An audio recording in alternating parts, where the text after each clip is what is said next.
지금부터 응급실에서 복통 환자의 진료에 대해서 공부해 보도록 하겠습니다. 복통은 응급실로 방문하는 환자들이 호소하는 주 증상 중에서 약 4번째 정도로 흔한 주 증상이라고 알려져 있고요. 또 급성 복통은 응급의학과 의사가 접할 수 있는 여러 가지 문제 중에서 가장 흔하고 어려운 것으로 알려져 있습니다. 그런 이유는 여러 가지가 있지만 일단은 남녀노소에 관계없이 복통이 찾아올 수도 있고요. 그러니까 환자의 스펙트럼이 넓다는 거죠. 그리고 양성 질환에서부터 외과 응급까지 굉장히 다양한 시비어리티의 스펙트럼을 갖고 있습니다. 그리고 수술적 치료를 필요하는 사람이 15에서 30% 정도에 해당할 정도로 위급한 사람도 있는 반면에 그냥 아무것도 아닌 채로 이제 별 치료 없이도 호전돼서 집에 가는 사람도 있죠. 이 원인 중에서 가장 흔한 것은 응급실을 떠날 때까지 원인이 밝혀지지 않는 원인불명의 복통이 가장 많은 것으로 알려져 있습니다. 복통의 타입은 기초의학 시간에서 배웠다시피 여러 가지로 나눌 수 있는데, 첫 번째가 비세랄 페인이고 그 다음에 소마틱 페인, 리퍼드 페인 이렇게 볼 수 있습니다. 크게 세 가지로 나눌 수 있는데, 비세랄 페인은 할로 비스커스나 솔리도 간의 벽 혹은 피막에 위치한 스트레치 리셉터라는 곳이 있는데 여기에 자극을 통해서 발생하는 통증입니다. 이 리셉터가 자극되기 위해서는 팽창이나 할로 비스커스가 팽창하거나 염증이 있거나 허열이 발생하거나 또는 뮤커스에 이리테이션이 생기게 되면은 통증이 유발되게 되고요. 이 비세랄 페인의 특징은 통증의 위치는 대개 복부의 미드라인 쪽에 국한돼 있어서 어느 오른쪽이나 왼쪽으로 치우치지 않는 그런 양상을 보이고요. 통증의 캐릭터는 아주 이제 무지근하고 좀 이렇게 뒤틀리는 듯한 그런 통증을 호소한다는 것이 보통입니다. 그리고 비세랄 페인은 여러 가지 자율신경지 증상을 동반하는 게 보통인데, 예를 들면은 얼굴이 창백하다든가 식은땀을 흘린다거나 그 다음에 너지아를 유발한다거나 보미팅을 있다거나 하는 그런 증상들이 동반하는 경우가 많고요. 그에 반해서 소마틱 페인은 복부 장기 주위에 위치한 파리에탈 페리토늄의 자극에 의해서 발생하는 건데, 보통은 이제 원인이 내부 장기에 있어서 비세랄 페인이 발생을 했다가 질환이 후기에 염증 같은 것들이 심해져서 이 파리에탈 페리토늄의 자극까지 발생하게 되면은 소마틱 페인도 같이 동반되는 것이 보통입니다. 그래서 보통 질환의 후기에 발생하죠. 그 다음에 이제 페인의 캐릭터는 아주 날카롭고 그 다음에 굉장히 로컬라이제이션이 잘 되며 마진도 이게 뚜렷한 양상을 보이게 되고요. 왜냐하면 자극을 받는 부위 에만 통증을 느끼게 되니까요. 그 다음에 그 해당 부위를 눌렀을 때 텐더니스가 발생하게 되고 눌렀을 때 머슬에 수축하면서 가딩을 느낄 수 있으면서 그 리바운드 텐더니스까지 발생할 수가 있습니다. 그런 것들이 이제 소마틱 페인의 특징이고요. 그 다음에 리퍼드 페인은 병변 장기는 먼 곳에 있는데 그와는 전혀 관계없는 멀리 떨어진 피부에서 통증을 느끼게 되는 것을 말합니다. 오른쪽 이 아래 그림에 보게 되면은 대표적으로 흔하게 나타날 수 있는 리퍼드 페인을 표시한 건데요. 예를 들어서 마이오카디얼 인팍션 같은 경우에는 원인이 아예 복강 내에 있지 않은 하트인데도 불구하고 에피가스틱 페인을 호소하는 경우가 많고요. 그 다음에 뉴모니아 같은 경우에는 해당 렁의 아래쪽 RUQ나 LUQ에서 통증을 느끼는 경우가 있고요. 앞배 같은 경우에는 굉장히 잘 알다시피 처음에는 페리움빌리칼 페인이나 상복부의 비스랄 페인으로 시작을 하죠. 리퍼드 페인으로 시작을 하죠. 그러다가 이제 점점 염증이 진행돼서 페리토늄이 자극받게 되면 소마틱 페인이 발생해서 RLQ 에리어로 국한되는 양상을 보입니다. 그 다음에 유레텔 알콜릭, 유레터 스톤이 발생하게 되면은 인기날 에리어에 해당 인기날 에리어의 페인을 호소하게 되는 거죠. 그리고 또 유명한 것이 이제 다이아프램을 자극하게 되면은 그쪽 다이아프램 쪽에 숄더 페인을 호소하는 경우가 많이 있고요.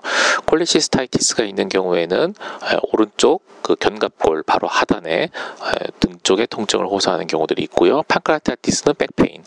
그 다음에 여성인 경우에 골반강 내에 어떤 염증이라든지 다른 문제에 의해서 이 꼬리뼈, 천골 또는 꼬리뼈 주위에 통증을 호소하는 경우들이 꽤 있습니다.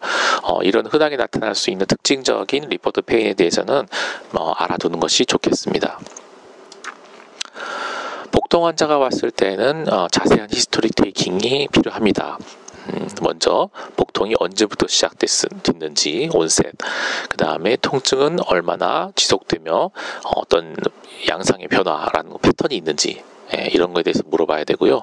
그 다음에 통증의 양상, 주관적인 느낌이 어떠한가를 표현해 보라고 물어볼 수도 있습니다. 강도, 강도 같은 거는 되게 주관적인 내용이긴 하지만 1점에서 10점까지의 스케일로 바꿔가지고 객관화시킬 수 있는 방법도 있습니다. 그 다음에 이제 어디가 아픈지 로케이션과, 그 다음에 어떤 행위나 어떤 이제 시간이나 어떤 그런 거에 따라서 통증이 더 악화되거나 혹은 완화되는지, 예를 들면은 움직임이나 걸음, 그 다음에 배변 또는 식사 이런 거와 관계돼서 통증이 좋아지는지 악화되는지 이런 것도 중요한 정보를 줄 수 있고요. 그 다음에 이제 환자가 갖고 있는 기존 질환이라든가 아니면은 유사한 이런 통증 양상이 반복된 적이 있는가, 이런 것에 대해서도 물어봐야 되고요. 그 다음에 통증이 발생한 어떤 시간이라든지, 그 다음에 지금 통증 외에도 동반된 어떤 다른 증상이 있는지에 대해서도 히스토리 테이킹을 하면은 유용한 정보를 얻을 수가 있겠습니다. 그 다음으로 이제 피지컬 이그잼을 자세히 해야 되는데요. 복통 환자에 있어서도 바이탈 사인은 중요한 정보를 줄 수 있습니다. 특히나 이제 피버가 있다거나 아니면은 O2 세츄레이션 같은 것도 중요한 정보를 주는 경우도 있습니다. 보통 이제 피지컬 이그잼은 이제 시즌에 있어서 제너럴 어피어런스를 먼저 보겠죠. 제너럴 어피어런스에서 확인해야 될 내용은 환자가 어떤 몸부림치고 있는가. 몸부림친다는 얘기는 굉장히 통증이 심하다는 것을 의미하기 때문에 굳이 페인의 시비어리티를 물어보지 않아도 금방 환자를 한눈에 통증이 심하다는 것을 알 수가 있습니다. 또는 환자가 움직이지 않고 가만히 있어야 하는지, 가만히 있는다는 얘기는 통증이 없다 또는 약하다는 의미도 되지만은 움직이면은 통증이 악화된다는 것을 의미할 수도 있어요. 그러니까 어떠한 경우인지를 살펴보는 게 필요하겠죠. 그 다음에는 이제 환자의 표정 같은 걸 보고서 페인의 시비어리티를 짐작할 수가 있겠습니다. 그 다음에 이제 시진을 해서 복부를 이제 본 다음에 복부에 대한 시진을 해서 피부 병변이 없는가, 그 다음에 프리비어스 오피스카가 있지 않은가, 그 다음에 바지나 어떤 이제 하의를 좀 내려가지고 인기날 에어리어, 남성 같은 경우에는 스크로탈 에어리어까지 확인을 해야만 제대로 된 시진을 했다고 할 수 있습니다. 옷을 제대로 내리지 않으면은 인기날 에어리어와 스크로툼을 확인할 수 없기 때문에 만약에 인기날 허니아가 있거나 아니면 스크로탈 토전 같은 그런 병변이 있을 경우에는 이 병 이제 놓칠 수가 있는 거죠. 그 다음에 이제 청진을 하게 되고, 그 다음에 타진, 그 다음에 촉진, 이 순으로 피지컬 이그잼을 진행을 하게 됩니다. 여기서 얻을 수 있는 이제 주요 사인으로는 어떤 그 머슬 가딩이라든가 리바운드 텐더니스, 어떤 팔페이블 매스, 복부 자체가 리지드하다든가 소프트하다든가, 머피 사인이 있다거나 아니면 복부에 이제 디스텐션이 있다거나 이런 것들이 어떤 중요한 사인이 될 겁니다. 그 다음에 이제 복부의 피지컬 이그잼의 가장 마지막 단계는 렉탈 이그잼이죠. 외과에서도 강조했듯이 여기까지 맞춰야만 이제 복부의 피지컬 이그잼이 비로소 끝났다라고 얘기할 수 있겠습니다. 자, 그 다음에는 이제 보통은 응급실에서 복통 환자의 진단을 위해 이미지 모달리티를 사용하게 됩니다. 먼저 이제 체스트 엑스레이를 보겠는데요. 복통 환자인데 왜 체스트 엑스레이를 찍는가에 대해서 의문을 가질 수도 있겠습니다만은 체스트 엑스레이가 복통 환자에서 의외로 많은 정보를 줄 수도 있습니다. 자, 왼쪽 사진을 한번 볼까요? 눈썰미 좋은 학생들은 금방 알아차릴 수 있겠습니다만은 오른쪽 다이아프램 아래에 프리에어가 떠 있는 것을 볼 수 있습니다. 왼쪽에서 보이는 가스들은 스토마 가스라든지 바울 가스가 보이는 게 정상이겠지만 오른쪽 다이아프램 아래에는 리버가 있기 때문에 이런 다이아프램 바로 아래에 이거 에어 덴시티가 보이기는 어렵겠죠. 그래서 이 경우는 프리에어를 시사하는 거고, 할로우 비스커스의 퍼퍼레이션을 강력하게 시사하는 소견입니다. 그 다음에 이제 오른쪽 사진을 보게 되면요. 자, 오른쪽 사진은 소프트 티슈에 문제가 있다는 것을 알 수 있습니다. 소프트 티슈 양쪽 어깨에 이상한 검은색 음영이 보이고요. 여기 흉벽을 따라서도 이런 검은색 음영이 나타나고요. 잘 보시면은 이 목 앞쪽이나 목 쪽의 소프트 티슈에도 여러 이런 검은 음영들을 볼 수 있는데요. 이 경우는 이제 메디아스티넘 어떤 이제 구조물에서 유래된 에어라고 볼 수 있겠죠. 그래서 이런 것들을 유발할 수 있는 대표적인 원인은 되게 이제 소파거스가 럽처된 경우라고 보겠습니다. 굉장히 이제 중증도가 높은 질환이죠. 그 다음으로는 이제 이 사진을 보게 되면은 일견 괜찮아 보이긴 하는데 바로 이제 이 부분 하프트의 레프트 보더가 굉장히 이제 진한 양상을 볼 수 있는데요. 그리고 잘 보면은 이제 다이아프램 위쪽을 따라서도 뭔가 이제 선이 좀 진한 양상을 보이고 있습니다. 이건 바로 이제 미디어스티넘에 에어가 있다라는 것을 보여주는 거고요. 원인에 대해서는 뭐 소파거스가 터졌을 수도 있고 또는 이제 그냥 단순하게 뉴모 메디아스티넘이 그냥 자연 발생적으로 생겼을 수도 있죠. 자, 오른쪽 사진은요. 유명한 유명인인데요. 누군지는 얘기하지 않겠습니다. 잘 보시게 되면 이제 앞서 말씀드렸던 그런 abnormal finding이 다 들어있죠.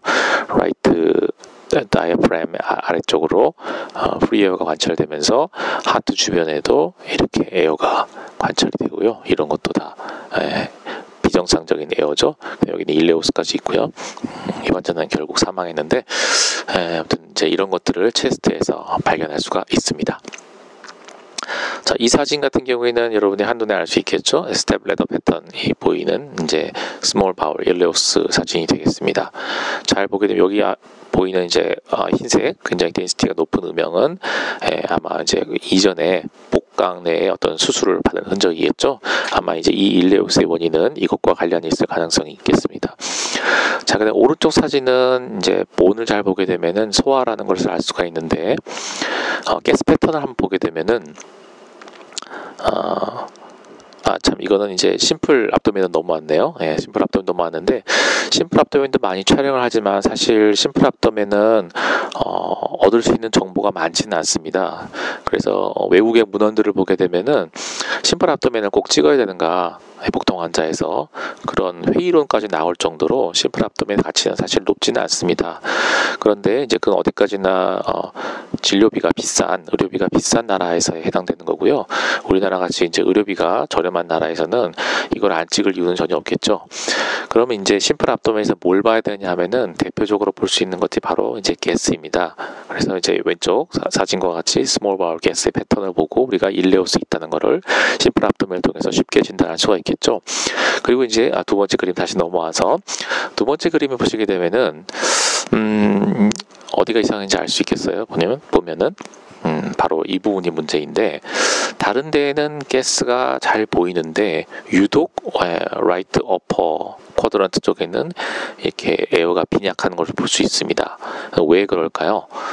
바로 이제 이 부분에 인투서셉션이 발생했기 때문에 가스가 보이지 않아서 그렇습니다. 잘 보면 이제 우리가 인투서셉티움의 이제 매스의 바운더리를 그려볼 수도 있죠. 그래서 이런 거가 이제 복통을 호소하는 소아 환자에서 중요한 정보를 줄 수 있습니다. 이 사진을 보게 되면은 이제 화살표가 나와 있듯이 굉장히 밝은 색의 음영을 볼 수 있는데 이제 위치를 잘 보면은 이제 여기에 키드니가 있고 유레터가 이렇게 지나갈 텐데 유레터 주행 있는 그 중간쯤 부분에 이렇게 하이 덴시티로 보이게 되면은 이거는 이제 유레터 스톤이라고 의심할 수가 있겠죠. 그렇게 이제 가스뿐만이 아니라 어떤 스톤 같은 것들도 쉽게 진단이 되고요. 스톤뿐만 아니라 이제 어떤 비스커스 내에 들어있는 이물 같은 것들도 엑스레이로 쉽게 진단을 하거나 많은 정보를 줄 수가 있습니다. 자, 이 오른쪽 사진은 이제 또다시 가스팩터에 대한 내용인데 굉장히 많이 늘어나 있는 장 사진을 볼 수 있는데 볼볼루스를 보여주는 사진이 되겠습니다. 그래서 심플 압도멘으로 이러한 정보를 얻을 수 있습니다. 그 다음에 우리 보통 많은 환자에 대해서 단순 엑스레이 촬영만으로 끝나지는 않죠. 많은 환자에 대해서 그래서 울트라사운드나 아니면 CT 같이 스페셜 스터디로 넘어가게 되는데 요 왼쪽 그림과 오른쪽 그림은 요 두 가지 그림은 이제 같은 진단명을 가진 환자입니다. 이거는 이제 울트라사운드와 CT를 비교한 사진인데 여러분들 아마 CT에 많이 익숙해 있고요. CT 촬영이 월등히 많다는 걸 알게 될 텐데 사실은 울트라사운드가 더 유리한 점도 있어요. 여러분들 알다시피 울트라사운드의 장점이라고 하면은 일단 환자한테 레디에이션이 가지 않는다는 장점이 가장 크죠. 그리고 이제 또 하나의 장점은 아직까지는 CT보다 해상도가 더 높다는 겁니다. 이 오른쪽 그림은 지금 이제 동글동글한 게 뭐냐면은 림프노드이고요. 왼쪽 그림에는 그 해당하는 림프노드가 바로 이겁니다. 한눈에 봐도 울트라사운드의 해상도가 훨씬 더 높다는 것을 볼 수가 있겠죠. 아래쪽 그림은 앞배인데요. CT에서는 앞배가 그냥 이렇게 이제 아펜디사이티스인데 앞배가 이렇게 하얀색 월과 그 다음에 내강 이렇게 두 개의 월로만 보이지만은 울트라사운드를 보게 되면은 5개의 월을 일일이 나눠서 볼 수도 있습니다. 그러니까 울트라사운드는 해상도가 아직까지는 CT보다 훨씬 높기 때문에 특정한 경우에서는 CT보다 더 유리한 상황이 있을 수도 있겠죠. 레디에이션이 없다는 것과 해상도가 높다라는 게 두 가지 큰 장점인데요. 단점도 분명히 있습니다. 단점은 뭐냐면은 일단 할 수 있는 사람이 있어야 된다는 거죠. 제대로 할 수 있는 사람이 있어야 된다는 것과 그 다음에 여러 가지 이제 바울 가스 같은 것들이 많으면은 이 사람 같이 앞부분에 가스가 이렇게 몰려 있는데 초음파 울트라 사운드는 가스를 통과하기 힘들기 때문에 이런 이제 방해물들이 존재하거나 아니면은 이제 복부에 비만이 있어가지고 팻이 많다거나 하는 경우에는 울트라 사운드가 통과하기가 어렵거나 아니면 이제 품질이 나빠져서 해상력이 떨어지는 문제가 발생할 수가 있습니다. 그래서 그런 단점도 있고요. 그래서 자의 모달리티를 환자의 이제 상태라든지 뭘 의심하는지에 따라서 적절한 모달리티를 선택하는 것이 중요하겠습니다. 자, 그래서 이런 이제 여러 가지 문진이나 피지컬 exam과 그다음에 단순 촬영, 그다음에 스페셜 스터디 이런 것들을 통해서 우리는 뭘 진단하려고 하는 거냐 하면은 일단 첫 번째로 모든 복통 환자가 왔을 때 우선적으로 떠올려야 할 것은 가장 심각한 상황을 먼저 떠올리고 가능성을 먼저 떠올리고 그 다음에 룰아웃을 해야 됩니다. 그래서 복통 환자가 내보냈을 때 가장 먼저 떠올려야 될 여러 가지 이제 위험한 그런 질환들을 보게 되면은 첫 번째로 바스큘라의 문제가 있을 수 있습니다. 바스큘라의 문제라고 한다면 abdominal aortic aneurysm의 럽처, 그 다음에 아오틱 디섹션, 그 다음에 메젠테릭 이스케미아 또는 인팍션 이런 것들이 터지거나 찢어지거나 막히거나 하는 경우가 되겠죠. 이런 것들은 굉장히 위험합니다. 대개는 응급수술이 필요하고요. 복강내는 아니지만 리포드 페인에 의해서 MI 환자가 복통으로 오는 경우도 있죠. 그러니까 모든 복통 환자는 EKG를 찍어보는 게 안전하겠죠. 그 다음에 가임기 여성이라면 엑토픽 프레그넌시를 의심을 해봐야 됩니다. 모든 가임기 여성한테서 환자의 히스토리에서 LMP가 뭐 언제인지 또는 환자가 그 임신 가능성이 있냐 없냐를 물어봐서 가능성이 없다라고 진술을 했어도 의심을 해야 됩니다. 히스테렉토미를 하지 않은 이상은 다 의심을 해봐야 되고요.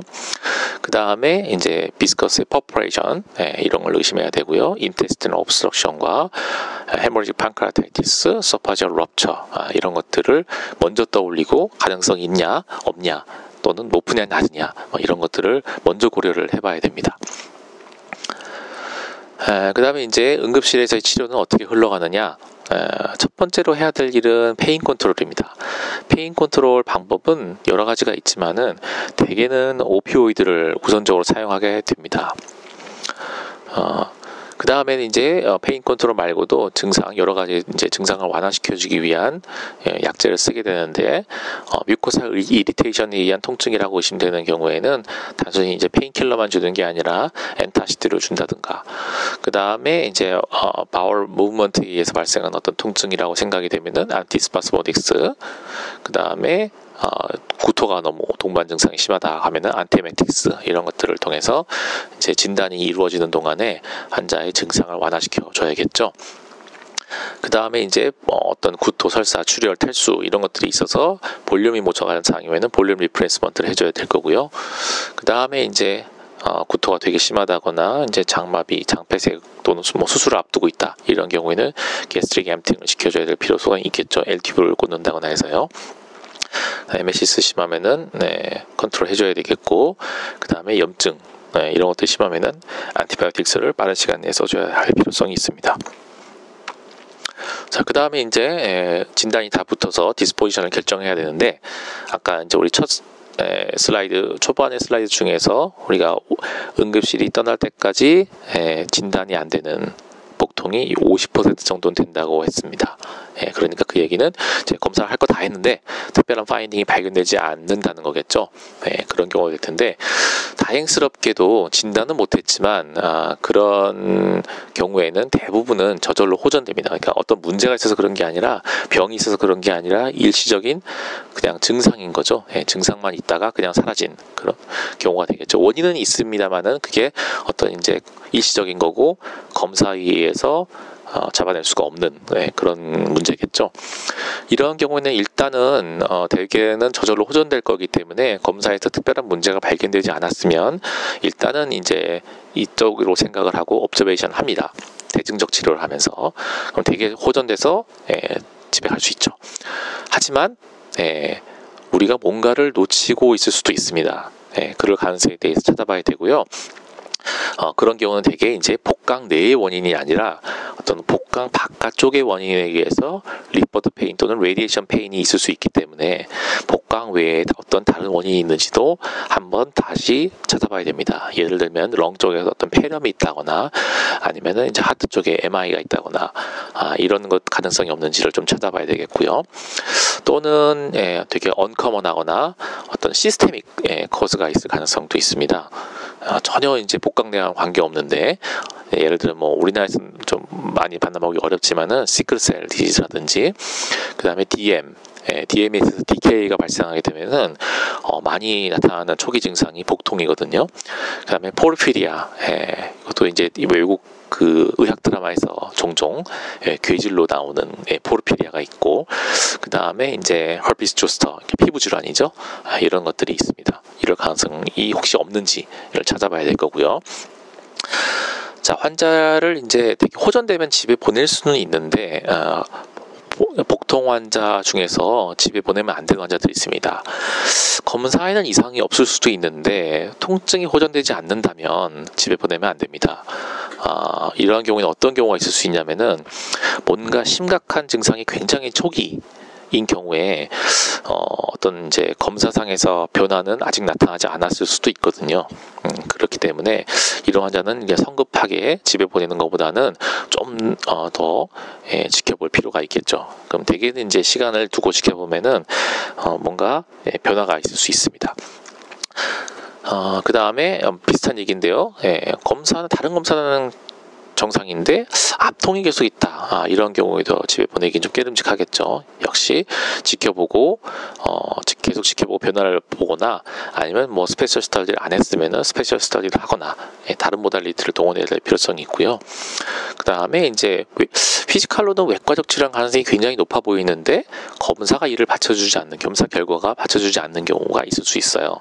이런 경우는 이제 우리 검사 시점에 문제가 있을 수 있는 건데, 뭐냐면은 검사를 이제 질병의 진행 과정에서 너무 이른 단계에서 검사를 해버리는 거죠. 그래서 이제 뭔가 확실한 파인딩이 나타나기 전에 빨리 검사를 해버리는 경우에는 되게 이제 증상의 피지컬리즘에 비해서 검사가 받쳐주지 않는 경우도 있습니다. 우리나라 같이 이제 되게 신속하게 ER해서 오자마자 후다닥 검사를 해버리고 CT까지도 빨리 확 찍어버리는 경우에는 이런 게 나타날 수가 있습니다. 자, 그 다음에 고려해야 될 것은 성인한테서 우리 보통 이제 복통의 진단명이 잘 붙지 않는 경우에는 그냥 에이즈이다, 또는 장염이다 이렇게 해가지고 진단명을 붙이는데요. 사실 성인에서 설사 없는 장염은 흔하지 않습니다. 그렇기 때문에 그냥 복통인데 검사상 특별한 이상이 없고 설사도 없는데 그냥 잘 모른다고 해서 그냥 무작정 에이즈를 붙여버리면은 부적절한 진단명이죠. 소아는 그럴 수 있습니다. 그러니까 에이지라고 그냥 덜컥 붙이기 전에 최대한 가능한 어떤 진단명을 찾아야 되고요. 그 다음에 노인, 소아 같은 극단, 양쪽 극단에 있는 연령군에서는 좀 조심해야 될 필요성이 있는데, 노인 같은 경우에는 증상이 일단 비특이적으로 나타난다는 거. 별로, 그러니까 굉장히 심각한 질환인데 심각하지 않은 마일드한 증상이 나타날 수가 있습니다. 그래서 입원을 고려할 기준을 좀 낮춰서 진단을 해야 되고요. 노인한테는 특히 이제 어떤 이런 심각한 디지즈의 빈도가 굉장히 증가하겠죠, 소아에 비해서. 그 다음에 어떤 동반 질환 때문에 병세가 되게 심하게 나타날 수도 있다는 것들 또 유의해야 되고요. 소아 같은 경우에는 대표적인 어려움이 이제 통증을 국소화한 능력과 표현한 능력이 떨어지기 때문에 진단이 쉽지 않다는 거가 있고요. 그 다음에 이제 남자 아기들 같은 경우에는 스크로텀의 문제가 자주 발생한다는 거. 그래서 피지컬 할 때 스크로텀도 꼭 확인해 봐야 된다는 것들이 하나의 주의할 점이 되겠습니다. 자, 이다음부터는 이제 케이스를 하나씩 보면서 대표적인 케이스를 하나 보면서 공부를 해보겠습니다.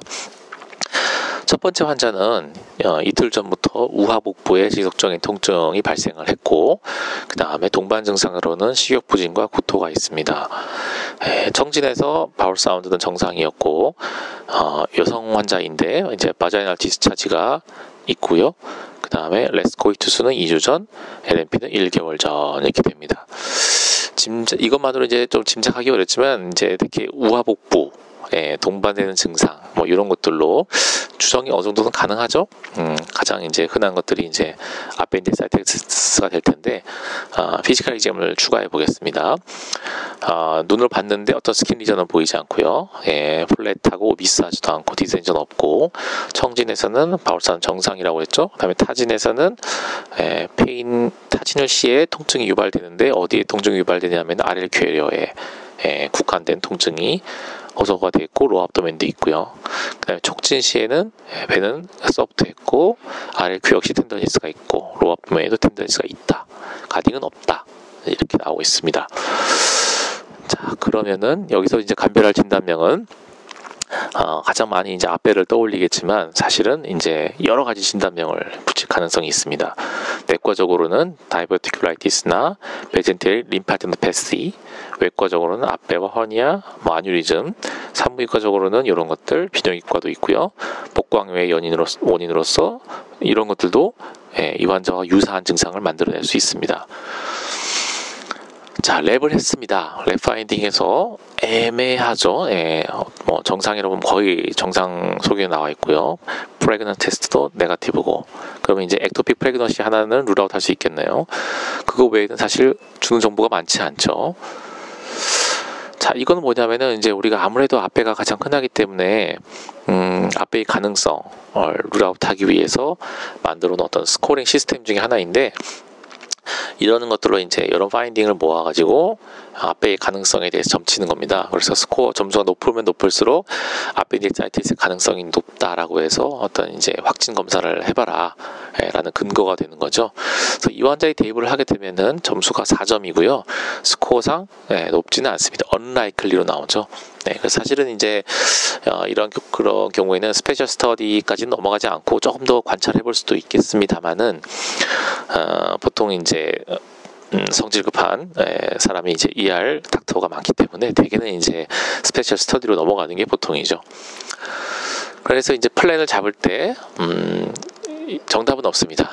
여러 가지 잡을 수 있고요. 디스차지 시킨 다음에 일단 가능성이 수술적 서지컬 압도멘 가능성이 낮다고 판단을 해서 디스차지 시킨 다음에 쇼텀으로 팔로업 시키는 방법도 하나 있고요. 그 다음에 좀 더 시간을 두고 ER에서 옵저베이션 하자고 할 수도 있고, 그 다음에 이제 레디올로지를 좀 추가로 더 해가지고 이제 확실하게 그냥 한 큐에 진단을 해보자, 그렇게 얘기할 수도 있습니다. 대개는 이 방향으로 많이 가겠죠. 자, 결론적으로 이제 이 환자는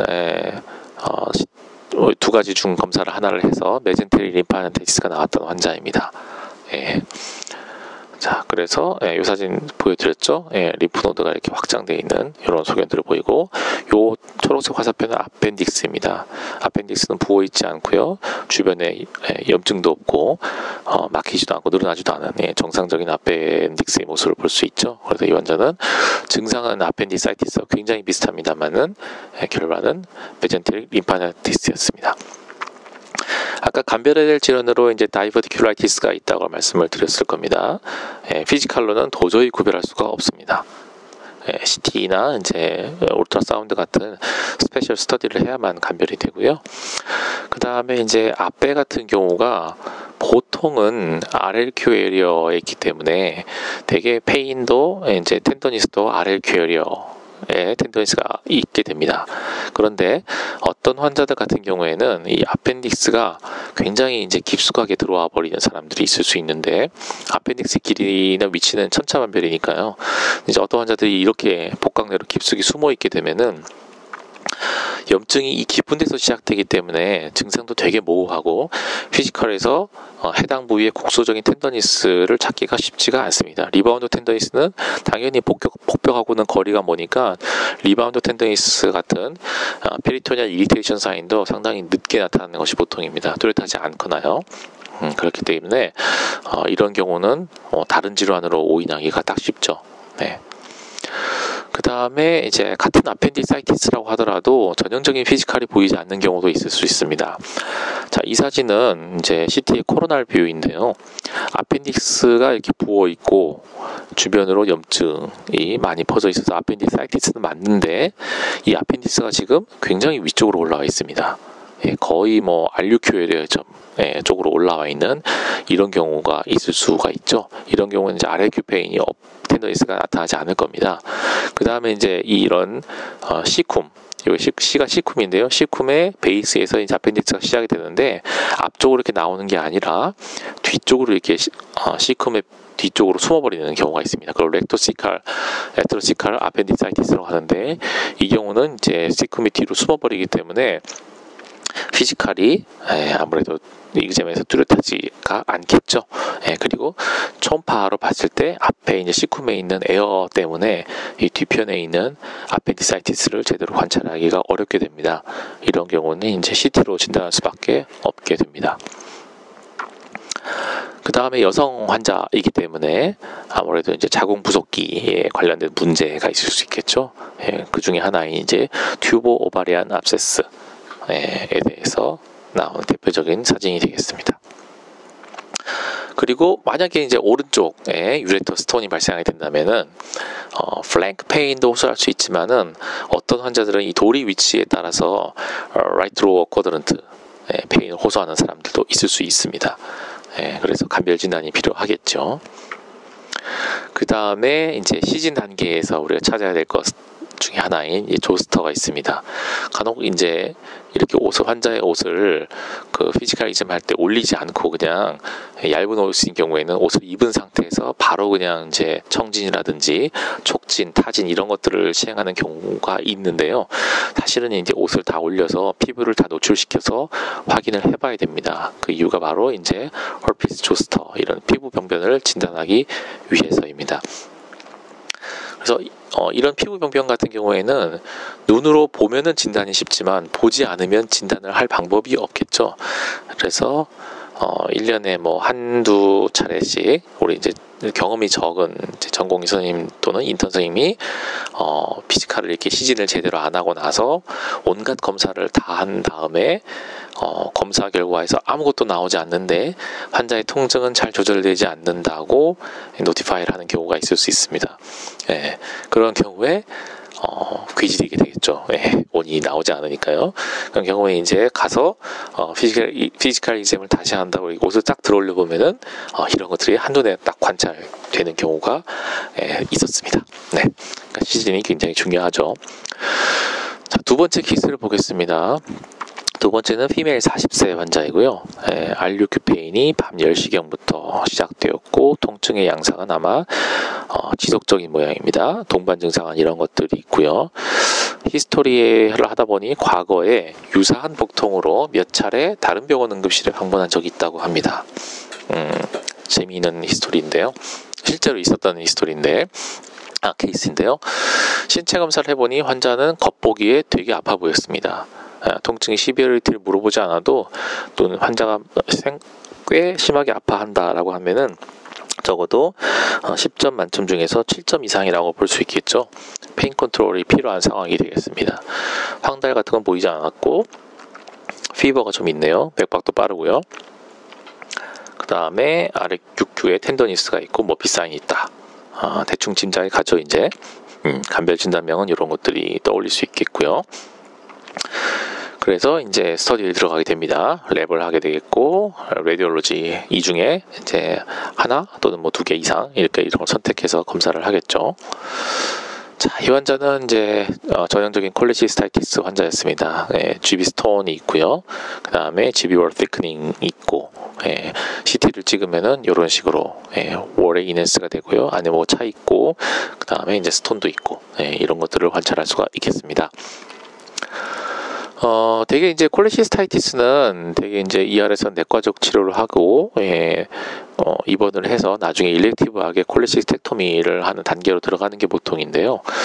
ER에서 응급수술을 고려해야 되는 콜레시스타이티스 심각한 경우도 있는데, 이게 이제 GB 엠파이마가 있는 경우라든지, 오른쪽 그림처럼, 이렇게 엠피세마토스 콜레시스타이티스가 있는 경우는 이제 응급수술의 인디케이션이 되고요. 이게 GB 엠파이마 있는 경우는 이제 오퍼레이션을 해서 이제 콜레시스텍토미 하는 경우도 있지만, 밖에 이제 엠파이마를 빼기 위해서 밖에서 이제 PTGBD라는 걸 해서 이제 이 안에 고름만 이렇게 임시로 빼주는 그런 시술을 해볼 수도 있습니다. 어쨌든 수술적인 치료가 필요한 환자가 되겠습니다. 세 번째 환자는 52세 남자인데요.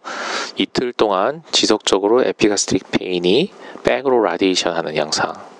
아까 우리 백으로 라디에이션 하는 페인 뭐가 있다고 아까 말씀을 드렸죠. 리포드 페인 특징적인 것 중에 하나 있다. 그리고 앉아서 앞으로 구부리면 통증이 완화된다. 그리고 히스토리에서는 헤비 알코올릭스다. 짐작은 가겠죠. 판크라타이티스 환자인데요. 이 환자에서 만약에 이제 이런 사인이 보일 수 있습니다. 이렇게 배꼽 주위에 이렇게 푸딩딩한 양상이라거나 옆구리 쪽으로 이런 것들이 보인다면은 심각하다라고 생각을 해봐야 됩니다. 리트로페니토늄에 이제 헤모리지가 있음을 시사하는 소견이고요. 판크라타이티스는 되게 이제 CT가 필요한 경우가 많겠죠. 그래서 이게 CT로 찍으면은 이제 그레이딩이 됩니다. 그래서 염증이 이제 어느 정도 생겼냐에 따라서 이렇게 그레이드를 이렇게 나누게 되겠죠. 그걸 CT 그레이드라고 하고요. 이런 것들 나중에 찾아보십시오. 그 다음에 이제 네 번째 케이스는 젊은 여자네요. 피메일 20세 환자고요. 보이프렌드와 같이 23시경에 방문을 했습니다. 통증의 양상은 로우 압도미널 페인인데 기침할 때 악화가 된다고 합니다. 기침할 때 악화가 된다는 거는 뭐를 시사하는 소리냐면은, 여러분 기침 한번 해보면은 복벽에 힘이 들어가죠. 그리고 배가 이제 울리는데, 그때 악화된다는 얘기는 이미 2단계에서 페리토니알 이리테이션 사인이 있겠구나. 굳이 촉진이나 타진을 해보지 않아도, 리바운드 텐더에서 체크해보지 않아도 2단계에서 이미 짐작해볼 수 있습니다.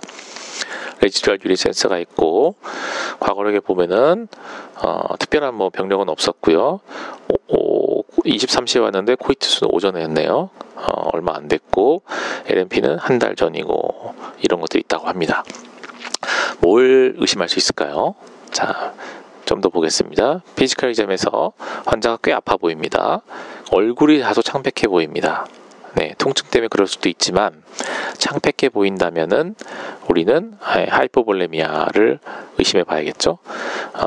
바이탈 사인을 보게 되면은 펄스가 빠르고요, 레스피레이션 레이트 빠릅니다. 페인 때문에 그럴 수도 있지만 요 두 가지를 보였다면은 BP가 떨어지지 않아도 우리는 헤모리직 샥으로 이 가능성이 있다고 생각을 해봐야 됩니다. 피지컬 이렇고요. 리바운드 텐덴스까지 있네요. 자, 그러면 이제 왜 그런지 짐작이 가겠죠? 그래서 다음 조치는 뭐냐? 뭘 하면 좋을까요? 잠깐 생각해 봅시다.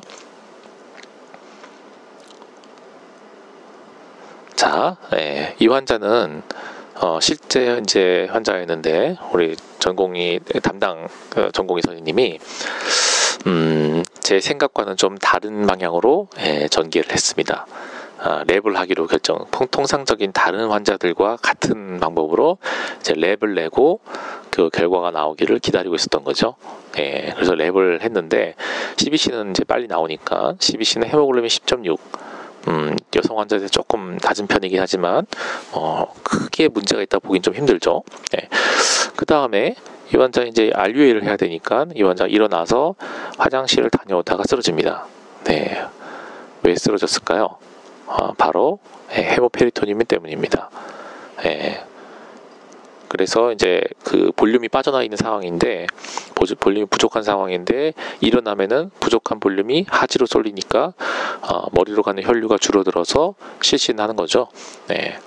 원인은 이제 헤모페리토늄이었는데 헤모페리토늄을 만들 수 있는 흔한 원인 중에 하나가 바로 이제 액토픽 프레그넌시가 하나 있고 그 다음에는 이렇게 코프스 루티아 시스트 럽처 같은 이제 그 오바리안 시스트 럽처가 또 하나의 큰 원인이 될 수 있습니다. 이 환자는 이제 우여곡절 끝에 UA는 나가서 이제 UPT가 나갔는데 네거티브가 나왔으니까 액토픽 프레그넌시는 룰아웃 할 수 있었고 쓰러지자마자 이제 베드사이드 울트라사운드를 봤는데 복강 내에 이렇게 이제 플루이드 컬렉션이 보이게 되는 거죠. 자, 그래서 이제 추가적으로 CT를 이제 촬영을 했더니만 복강 역시 출혈된 이제 헤모리직 덴시티가 보이고 요게 이제 터진 시스트가 관찰이 됩니다. 그래서 코프스 루티아 시스트 럽처로 진단이 됐던 거죠. 그래서 이 환자는 이제 헤모페리토늄이 양이 많았기 때문에 응급 수술을 들어가서 해당 시스트를 제거했던 그런 환자가 되겠습니다. 다섯 번째 케이스는 이제 고령의 여자가 되겠습니다. 88세나 되는 아주 굉장히 고령인데요. 증상은 페리움비리칼 페인이고 콜리키안 압도미널 페인이 2일 동안 있었다고 합니다. 그 다음에 시진에서 앱도멘이 약간 디스텐션되어 있고요. 보미팅을 10번 정도 했다 그러고 방귀를 낀 지가 이틀 전이라고 합니다. 그러면은 짐작이 가죠. 나이가 많다 보니까 과거에 히스토리가 좀 많습니다. 여러 가지 수술을 받았고 고혈압도 있고. 자, 시체 검사를 다시 보여드리면은 꽤 아파 보이고요. 누워서 꼼짝하지 않으려 한다. 는 거는 뭐라고 그랬죠? 움직이면 아파진다. 는 얘기가 될 거고, 다시 말하면은 움직인다는 얘기는 복벽에 자극이 가해진다는 뜻이고, 복벽에 자극이 가해졌을 때 아프다고 한다면 페리토니얼 이리테이션이라고 생각할 수가 있죠. 그런 것들을 이제 히스토리로 추정해 볼 수가 있겠습니다. 바이탈 사인을 보면은 약간의 미열과 펄스가 빠른 거 외에는 사실 이렇게 심각해 보이지 않는데요. 압도민을 보게 되면은 이런 양상을 보입니다. 페리토니얼 이리테이션 사인이 있을 거로 생각이 됐는데 오히려 피지컬에는 뚜렷하지가 않아요. 그럼 이게 뭐지? 근데 바이탈 사운드에는 하이 피치 사운드가 들리고 이 정도까지 나왔으면 되게 우리는 이제 짐작해 볼 수는 있죠. obstructive ileus가 있다라고 추정해 볼 수가 있죠. 그래서 엑스레이를 찍었는데 아니나 다를까 스몰 바울 일레우스가 있는 것을 볼 수가 있습니다. 그래서 이제 프리비어스 오피스카도 있고 이렇게 일레우스가 보인다면은 대개 원인은 이제 어디시브 일레우스다라고 진단을 할 수가 있죠. 그건 좋은데 그걸로 끝이냐? 그렇지가 않습니다. 이 환자의 체스트를 보게 되면은 이렇게 프리어를 볼 수가 있는 거죠.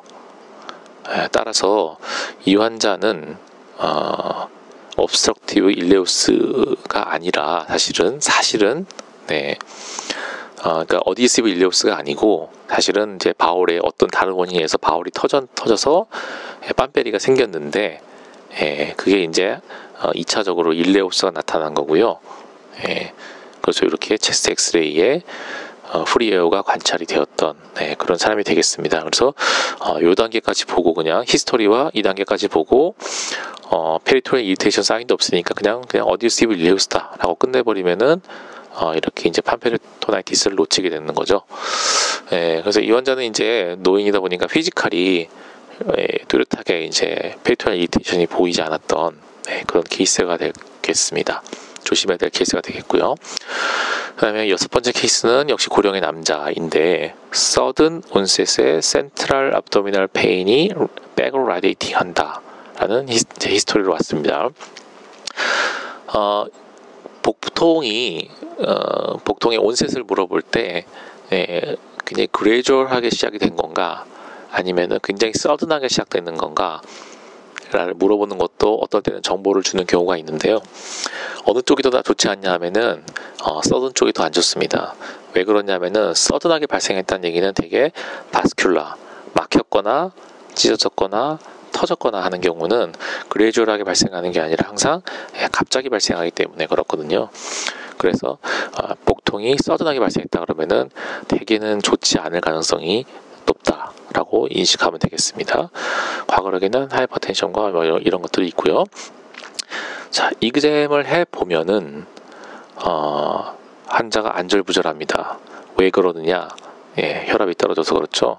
폴스도 빠르고 RR도 빠르고, 누가 봐도 이 정도 되면은 이제 샥이 있구나라고 생각할 수가 있겠죠. abdomin을 보면은 요 양상을 보이게 되는데, 특징적으로 보게 되면은요, 뭐를 볼 수 있냐면은, 잠깐만요. 자, 요런 양상을 볼 수가 있는, 다시 한번 보겠습니다. 이렇게 중간에 펄스가 블룩블룩 튀는 양상을 볼 수가 있습니다. 자, 이런 것들이 보이고요. 그러면 뭘까요? 네, 사실 팔페이션 하면은 좀 더 다른 거 만질 수도 있는데, 다음 조치는 뭘까요? 자, 이 환자는 베드사이드 울트라사운드를 즉시 시행을 했습니다. 그랬더니만 이게 지금 이제 스파인이고요. 요 앞에 있는 것들은 앱도미널 에오타인데 굉장히 크기가 늘어나 있죠. 그래서 앱도미널 에오틱 애뉴리즘이 있다 라고 진단을 했고, 럽처가 됐다고 이제 알 수 있는 거죠. CT를 찍었고, 요 부분에 이제 에오틱 애뉴리즘이 굉장히 커져 있고, 이 부분 터져가지고 주변에 이제 헤마토마를 크게 형성하고 있는 것을 볼 수가 있습니다. 금방 지나고 사이즈는 9cm 정도 됐었네요.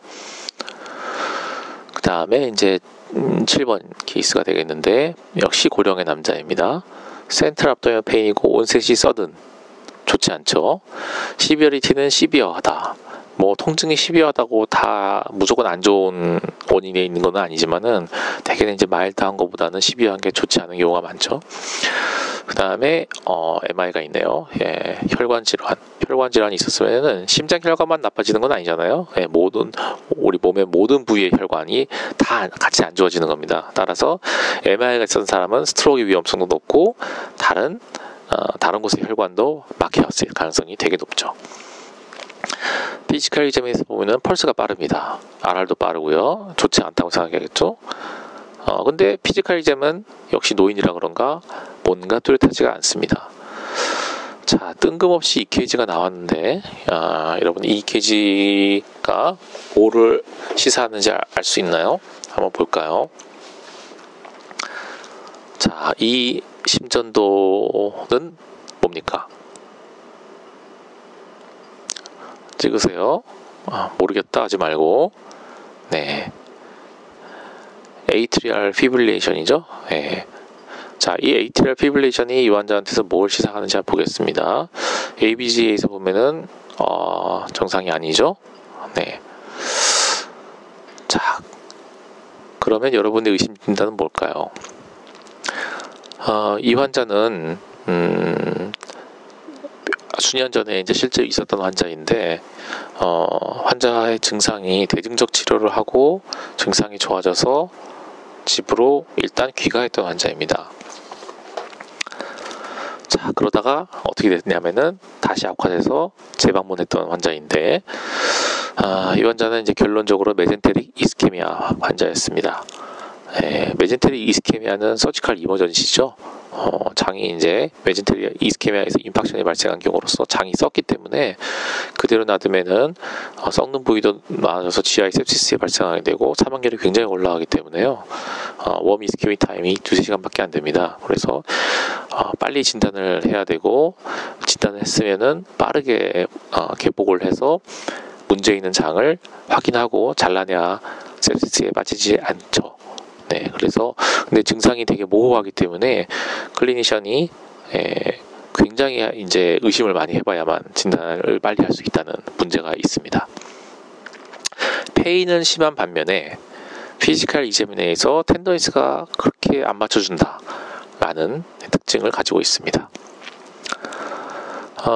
케이스 한 번 더 보실게요. 마지막 케이스일 것 같은데 1살짜리 사이클릭 페인, 사이클릭 크라잉, 아프니까 울겠죠. 자, 뭐 짐작하다시피 인투서셉션입니다. 이런 형태 보일 수 있고요. 그 다음에 이렇게 이제 보이나요? 이런 메스가, 메스 때문에 이쪽에는 이제 가스가 보이지 않는 이런 형태를 심플 압도멘에서부터 보이는 경우도 있습니다. 초음파를 굳이 보지 않아도. 하지만 이제 되게 이런 걸 안 보이거나 아니면 뭐 있는데도 못 봤으면은 이제 초음파를 되게 하게 되겠죠. 이런 케이스도 있네요. 자, 이렇게 확대했을 때 밀려 들어온 장 부위를 이렇게 보일 수 있는 경우도 있습니다. 요걸 이제 콜론이 잘 가다가 에어가 갑자기 뚝 끊어졌다고 해서 콜론 컷오프 사인이라고 부르죠. 이런 것들이 보이면 이제 엑스레이만으로도 쉽게 진단할 수 있는 경우가 되겠고요.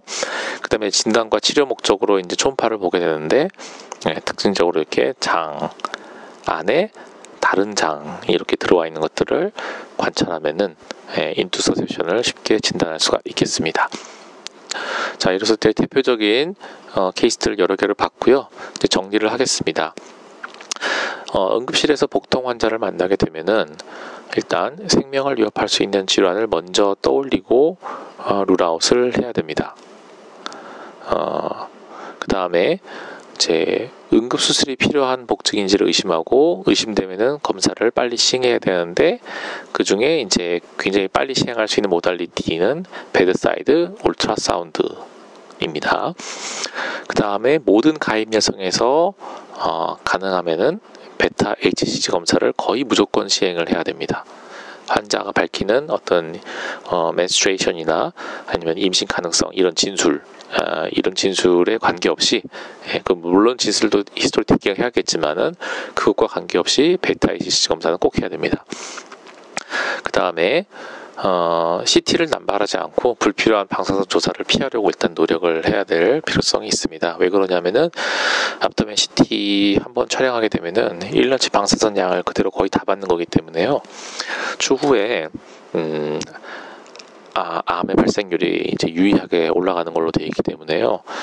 무조건 이제 CT를 찍지 않도록 노력을 해야 될 필요성이 있고요. 소아는 몇 가지 안 되는 이제 외과적 복증이 있습니다. 아페티사이티스나 인투서셉션이나 이런 것들이 있는데, 이런 것들을 놓지 않도록 되게 유의하겠고요. 노인은 반대로 이제 외과적 복증 가능성이 굉장히 높기 때문에 놓치지 않도록 유의를 해야 됩니다. 이상입니다. 수고하셨습니다.